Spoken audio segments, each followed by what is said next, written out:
My next job here is to introduce Paul Lowther. He's the chief of the National Register National Historic Landmarks Program at the National Park Service, and he's going to come up and give us a few brief remarks related to the National Register perspective on maritime landscapes. So, Paul?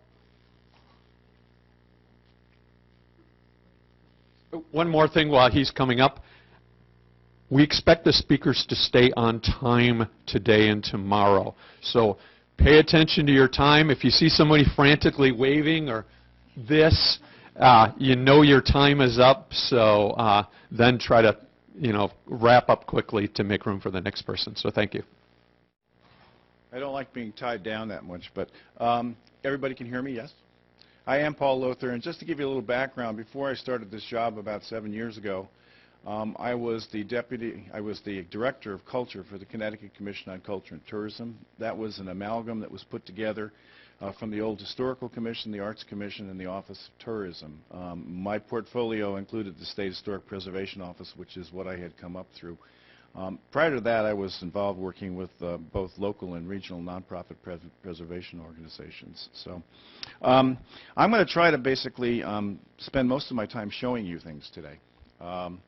What I'd like to try to do is give you a sense of the kinds of things we look at as maritime cultural landscapes, a little bit of the philosophy behind what we're looking at, what they are and they aren't, and I want to make it clear up front that at least currently, under federal law, maritime cultural landscapes are not a property type. They are an area of specific significance, usually contextual and framework. So without further ado, I'm going to start. I'm going to put up, if I can do this right, I'll let you read that while I'm talking. I kind of very much got into the philosophy of what we're trying to do with maritime landscapes and cultural landscapes in general. This is specific to cultural landscapes. And it actually mostly came from, oddly enough, Wikipedia. But I like the philosophy behind it, even though I'm a little questionable about the syntax of the English. Just because I think it kind of identifies what we're trying to get to as we work with cultural landscapes in particular, and eventually maritime. And what's the difference between a cultural landscape itself and a maritime landscape?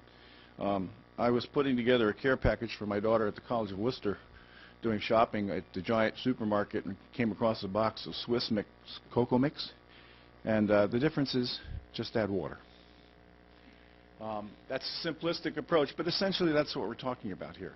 I'm going to start by going through different things. Some are listed in the register, some probably would be eligible for the register. This is Brantford, Connecticut. It's the Thimble Islands. I wrote this nomination, I think in the mid-'80s. And at the time that we did this, nobody was really speaking about cultural landscapes per se within the context of the register. And I point this out. This is a large historic district. I don't know if you can see with the lighting. That's not showing up very well. But it includes a very, if we could get the lights, it would be helpful on this, because I had not planned one on fluorescent background. It's a district that's composed of a large group of small islands off of the coast of Connecticut, as well as a small village called Stony Creek. And if you can't see them at this point, they basically, I'm not doing well with this either.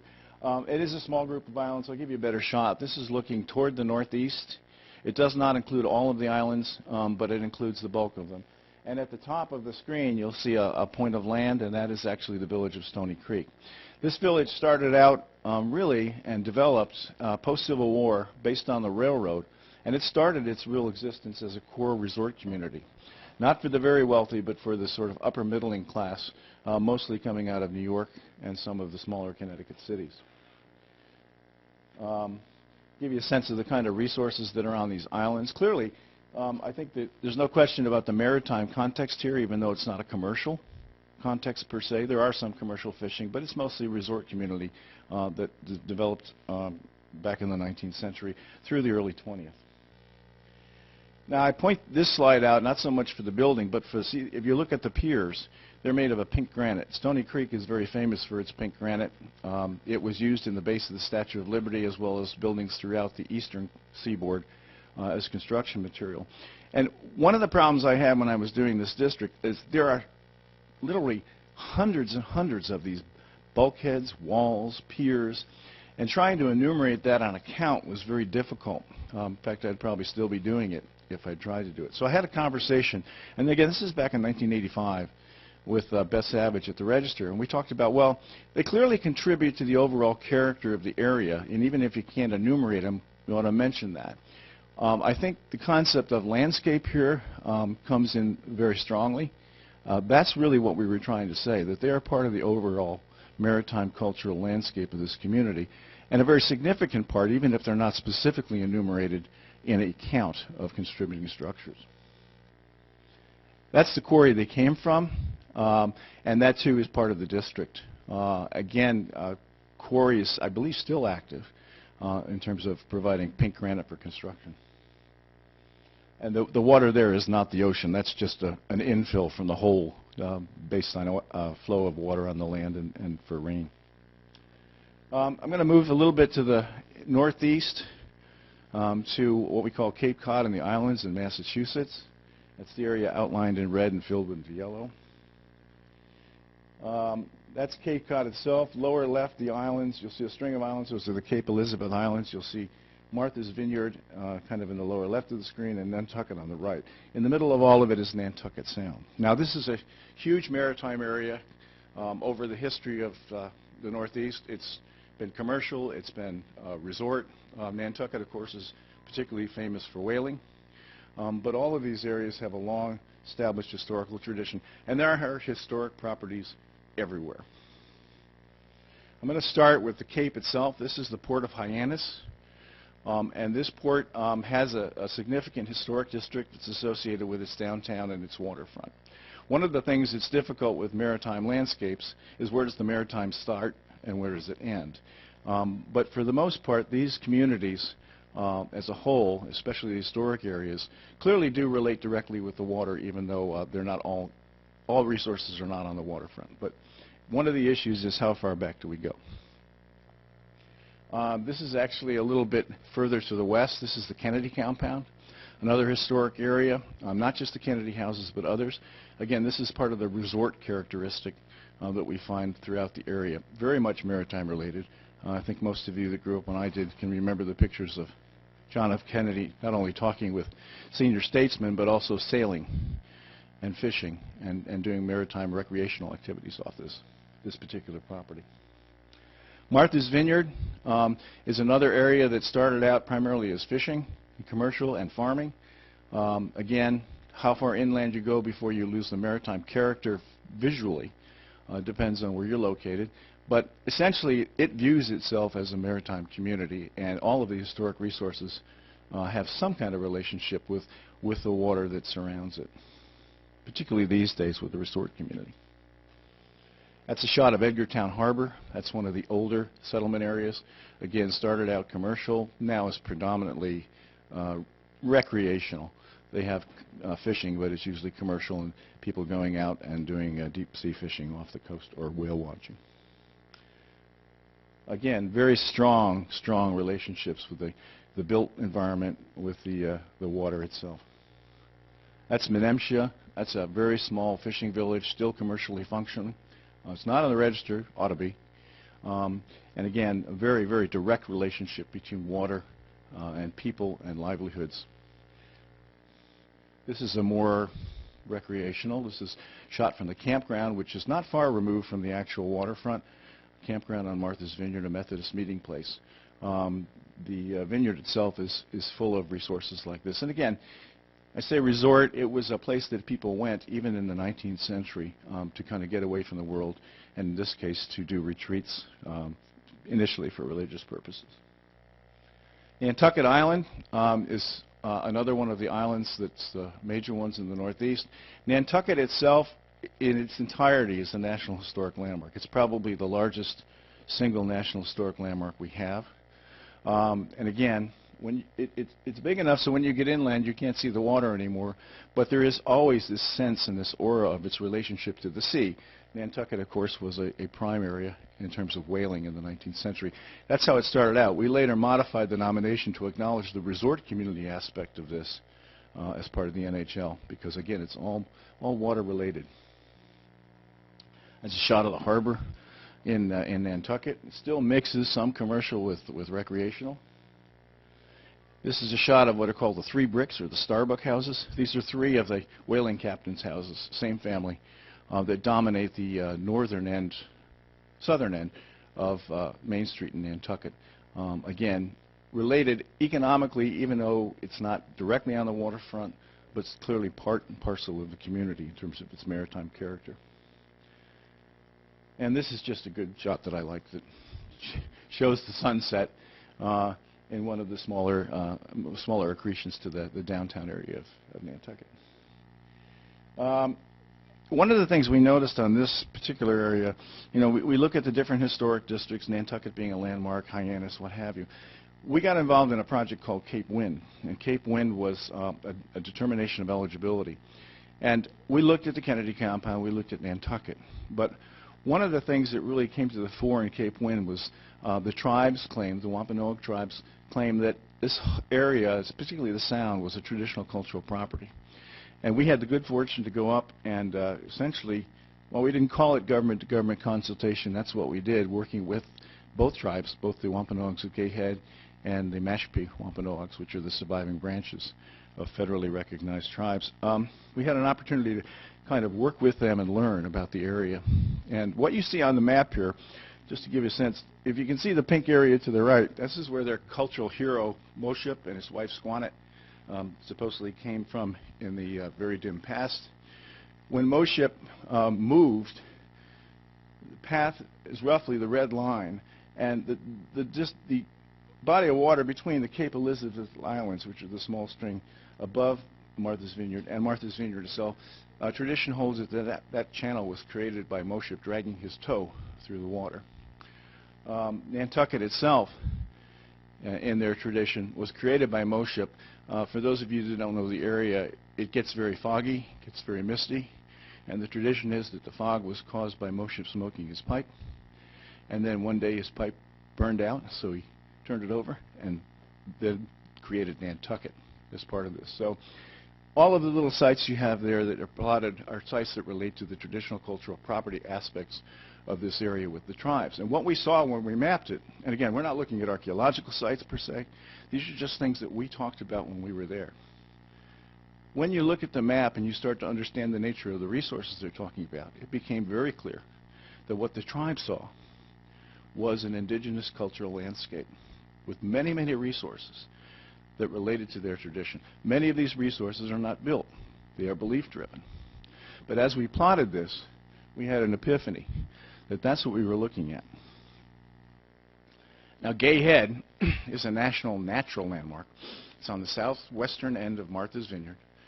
It is the kind of point central for the Wampanoag tribe of Gay Head, Kenna. And Gay Head's tradition is that this is where Moship settled when he finally made that movement off of Cape Cod and down into Martha's Vineyard. And if you look at the landscape, you'll see streaks of red, you'll see streaks of black. The red is where Moship, after he fished and caught his whales, killed them. And the black traditionally is where he cooked them. There's a strong, strong relationship with the tribe in terms of belief, significance, symbolism, and cultural history tied with this site. This is one of many. All those dots that you saw on the previous screen are similar in some function, some being ceremonial only. And that is the seal of the tribe. It's just Moship standing in front of Gay Head with his whale. So it gives you a sense that indigenous landscapes often don't require built things. It's all, or very often, mostly belief-driven. Significance that is ascribed to places.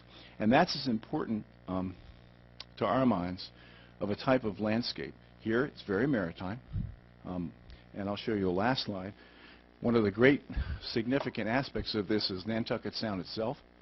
And Nantucket Sound we found to be a traditional cultural property within the context of this larger district, really because of the importance ceremonially to the tribes of the junction of the sky, the sun, and the water at dawn. Wampanoag, roughly translated, means people of the dawn. And that's a responsibility that they take on, not only for their own tribes, but also as representatives of tribes across the nation. So there's no built, well, there's a channel marker, But beyond that, really what you have is entirely natural, but the associations driven with it, belief-based, make this significant. People will say, was it a landscape? It's really all water. For the purposes that we work with, a landscape includes water. Riverscapes, seascapes. The landscape includes, that term we use broadly, to include anything that has to do with a broad natural expanse with natural features that may relate historically to a group or groups of people. I'll take you a little further out, Provincetown, Mass. It's on the tip of Cape Cod. And I will get beyond New England, believe me. It's just my home territory, so I know it well. There's a group of 18 shacks out in Provincetown on what is essentially a big sandbar. They're called the Dune Shacks. Now, I mentioned that in Brantford, we never really talked about the idea of a cultural landscape or a maritime cultural landscape. With the Dune Shacks, which was recently put on the register, certainly within my tenure, we did. We indicated it's a very significant cultural landscape. We didn't specify maritime, but I'll let you be the judge as I go through these slides. It is, as I said, nothing really more than a big sandbar. This gives you a sense of some of the shacks that are out there. These are all generally pastiche together by the people that build them. They change over time. The favorite location for building materials for most of these shacks in the early 20th century was the town dump. Today, very often, people will go and get parts and pieces at Lowe's or Home Depot to patch them together.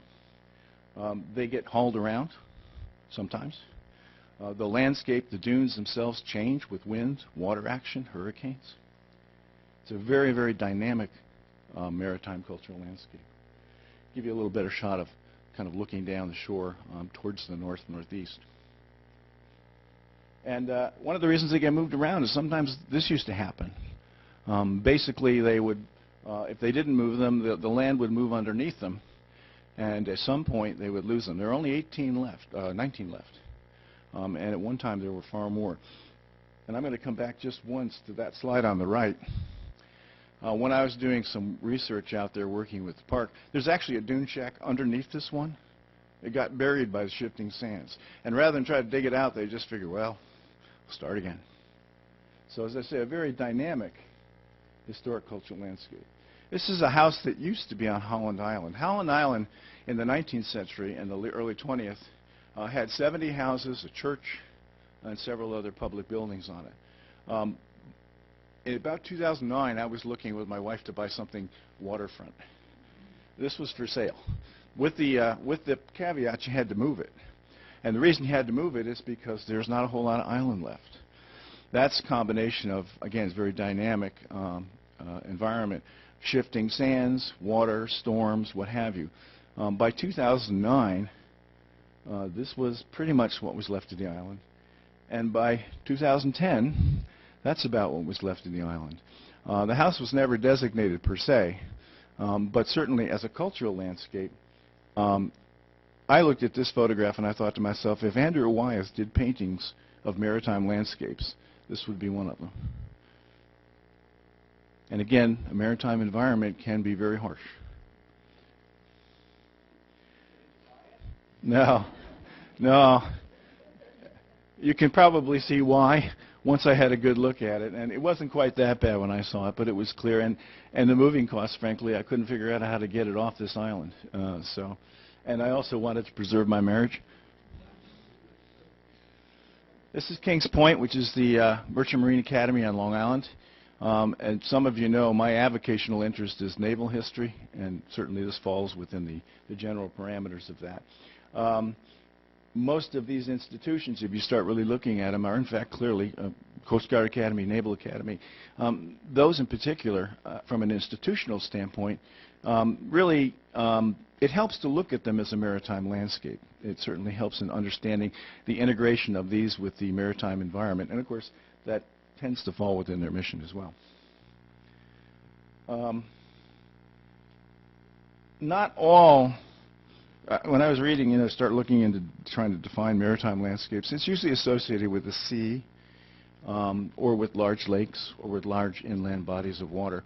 But my sense from the register is that it's more than that, or it can be. What you're seeing is a map of the state of New York, and it may not be showing up clearly, but you probably can see that there's a line that goes from the right side to the left. That's the New York State Barge Canal, successor to the Erie Canal. And I think some of these, especially larger canals, really have to be considered in the context of a maritime environment. They are not lakes or large body of waters, but invariably they connect them. And they have an influence on the landscape, very strong one, on the built environment. That's a historic shot of one of the locks. This is actually Rochester, which was a community that basically grew up because of that canal, because of that maritime association. And so it has resources that are immediately along the canal, which clearly tie into it. Again, it may bring up the issue of how far back from that particular resource do you move, and for what lengths and periods if you're trying to designate it. But clearly there's a strong association here. And I very much consider this to be a maritime landscape, just as I would the Sioux Canal. Canals, and basically because they connect large bodies of water and invariably have built environment, part of the built environment is associative with the canal rather than direct. I think that clearly they need to be considered in that light. This is Smith Island in Maryland. Smith Island is, there is an historic district there, clearly, again, a maritime environment. I still think that there's no way to get there except by boat. It's a particularly interesting location because it preserves a dialect of English that goes back, according to most linguists, to the eastern counties of England. And while not all the inhabitants, work that dialect, it still remains alive and well there. And, again, maritime environment, probably preserved, especially in some of those cultural aspects, by the fact that there is no bridge. As we move farther to the west, something probably more of you are familiar with from this part of the country, again, associations of shoreline communities, fishing villages and whatnot, very much maritime landscapes. Show all the characteristics in terms of the types of resources, the feel, the association.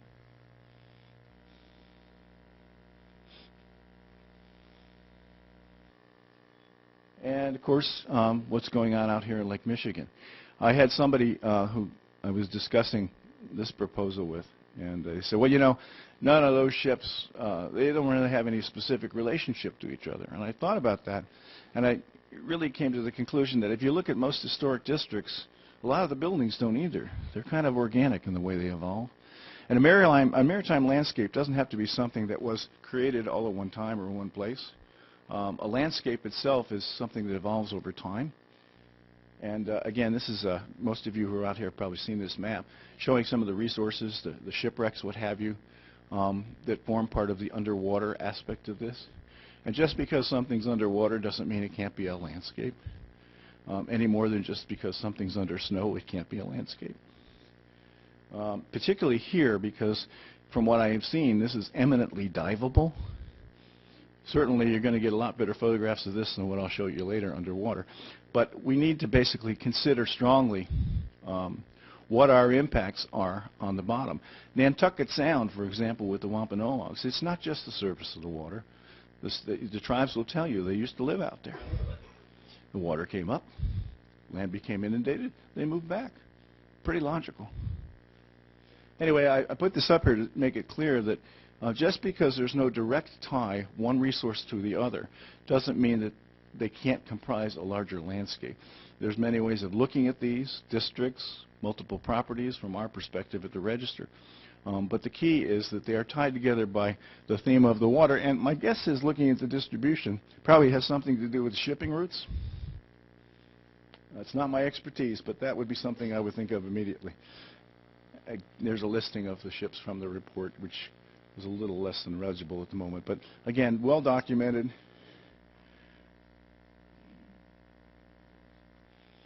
And of course, there are more than just the underwater resources. A maritime landscape can be underwater, above water, both. It can be riverine. It can be a canal. There's a wide variety of possibilities here. And again, what you're really looking at, it's not a property type so much as it is a level of significance, and it's a contextual framework so that you better understand the historic evolution of the landscape. Again, I don't think the roadway is, I'm having trouble figuring out exactly what designations this does and doesn't have. This is Monterey, California. But it was, I certainly know the roadway was constructed, or at least started in the 30s. Has a very strong maritime relationship, even though it's not intentional per se, other than making sure that they have wonderful views and vistas as you drive down this highway, which is probably not terribly safe. But again, looking at this in the maritime context, the road gets you from here to there, but clearly, it is very much in that context. We also have had issues where Trestles Beach out in California is a very important surfing location, strong relationship with the surfing community. Trestles has nothing really built per se at this juncture. There's a few shacks, but the important part is the beach itself. This is a natural feature which has been ascribed significance not so much by belief but by use. It gives you a sense of the breaks that the surfers talk about, which have remained relatively static. They shift somewhat, but for the most part, because of the nature of the topography, they remain in those locations. And they've been surfing here actively, well, since probably the 40s. Initially, it was illegal to go there, which made it ever so much more attractive to surfers. And it's actually a beach which we are working to try to get designated, and we're trying to do that in the face of opposition by the attorneys at the Navy. It is owned by the Navy and used as a Marine Corps base. Naval shipyards, other kinds of shipyards. This is an historic shot of Puget Sound. And again, you have to bear with me. As a avocational naval historian, I have certain things that I am biased on. But clearly a naval shipyard, whether it's here, whether it's Groton in Connecticut, San Diego, places like Pearl Harbor, they all have a very distinctive relationship with the water. Clearly maritime landscapes in the sense of their relationship and how they interact with that. And probably useful to basically start looking at that, especially with respect to naval shipyards. This is a shot of a Ketchikan, Alaska. I think it's Ketchikan, Alaska. If you look at the upper left side, you'll see two arrows. Those are the only two buildings that are left. But I put the slide up here again because of the relationship. It clearly shows with this is a fishing community, the water, the importance of the interaction between the two, and the interaction between human beings and the environment. If it was all still there, I certainly think it would be eligible for listing in the register. I don't believe we have any fish ponds that are actually listed at this point, but some of them should be. This is in Hawaii. Not all fish ponds are exactly on the coast like this, but usually they're close by. And they have a direct relationship, again, with the actual ocean itself and how the native peoples related to that with these areas. So it's a good example of a maritime environment that most of us might not think about as we're working through. There's a better shot of one of them. It's actually on the coast. And of course, when that is brought into bear, there are more resources than just a fish pond. You can see the buildings, the family compounds. They all form part and parcel of that landscape and fall within a larger landscape of the Hawaiian Islands itself. This is a place called Turtle and Shark in American Samoa. It's one of our more recent traditional cultural properties. There is nothing built that's included in this. It is solely driven by the belief system of the indigenous peoples in American Samoa. It is something that's very significant to them. And yet, because of that belief system, that with the marine environment together, I think, form a good example of a maritime cultural landscape that's not resource-driven in terms of what we've done, but belief-driven. Okay, I don't know if this is going to work, but my dad used to always say, when you finish a presentation, always try to go out with a blast. So I'm going to go back. This is actually, I don't think it'll work. I can't figure out how to. Anyway, this is Bikini Atoll. This is out in the Western Pacific, Marshall Islands. And most of you probably know that in the 1940s and 1946, this was a location for testing of the 4th and 5th atomic bombs, working with the Army, but mostly the Navy, to see what the effects and impacts would be. This is a good example as we get to the shipwrecks where you have something that the natural environment was there for a long time, but as it exists now, This is essentially the product of one cataclysmic event that we have created as human beings. Here's a shot of the lagoon. You can see what the target area is where they had the ships that were located there. And there's a shot of the ships pre-blast. If you look, if I can get this thing to work. Well, the large ship kind of just right of center there is the USS Saratoga. Standard tonnage was 33,000, although it was actually 36. They kind of cheated on the books. It's about, think of it as being almost 3 football fields long. It's a huge ship. There's the blast for Baker, which is the underwater test. The column of water, if you look on the right side, you'll see a dark spot. That's where the USS Arkansas, pre-World War I battleship, was moored as part of the test. And the ship was large enough where it actually blocked the water from going up. When the explosion occurred, it turned the ship over and it sank immediately. Sense of within the 1 mile radius of the ships that had been moored there that were sunk, not all of them went down. But that is what the bottom essentially looks like in this part of the atoll right now, and forms an important naval landscape. This is the Saratoga, and again, to give you a sense of the size of it, look at the planes on deck and the small people. That's it sinking after the blast. It did not sink immediately. It took some time.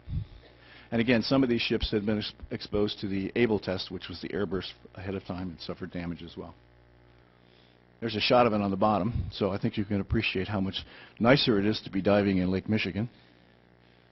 But again, it is considered to be one of the best dives, as I understand it, certainly in the Western Pacific.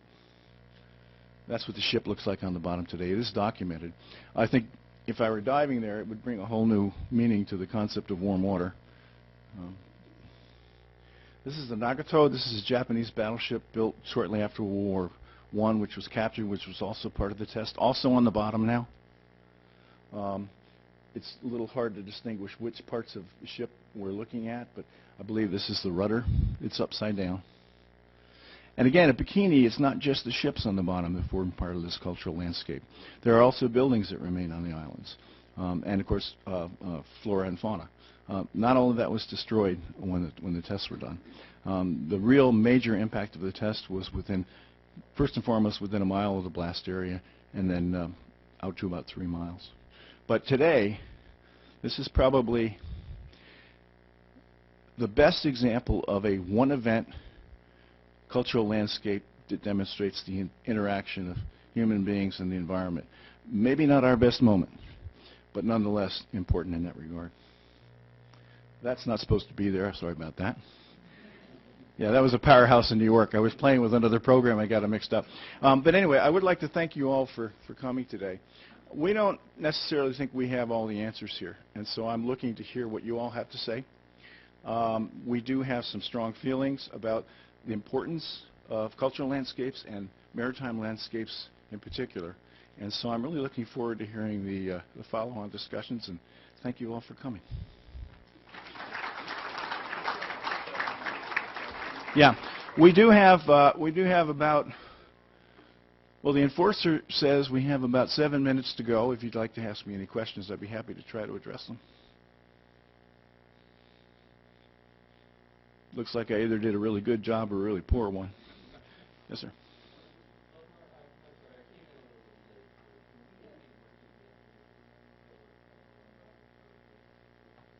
You know, I think we have a broad definition, and trying to get too specific, I think, could be counterproductive.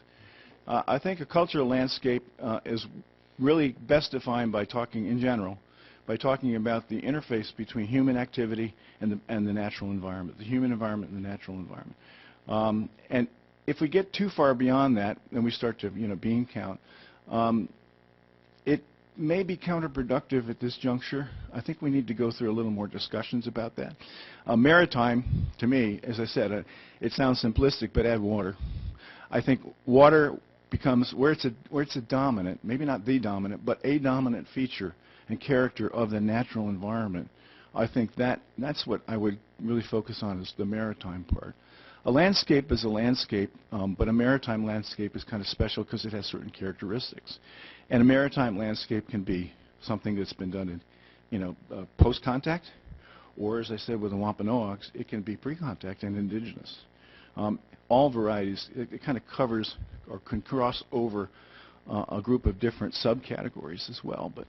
But I think that's the key. It's defining.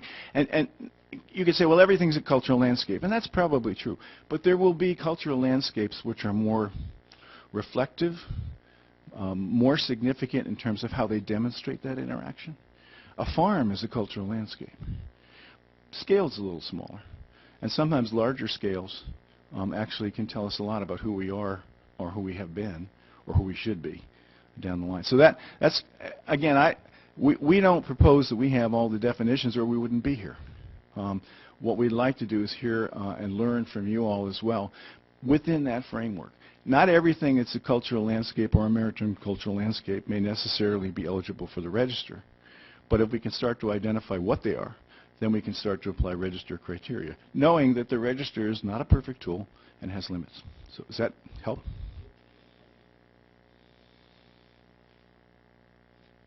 And I will be around if you want to buttonhole me. Doesn't cost any more. Okay, thank you.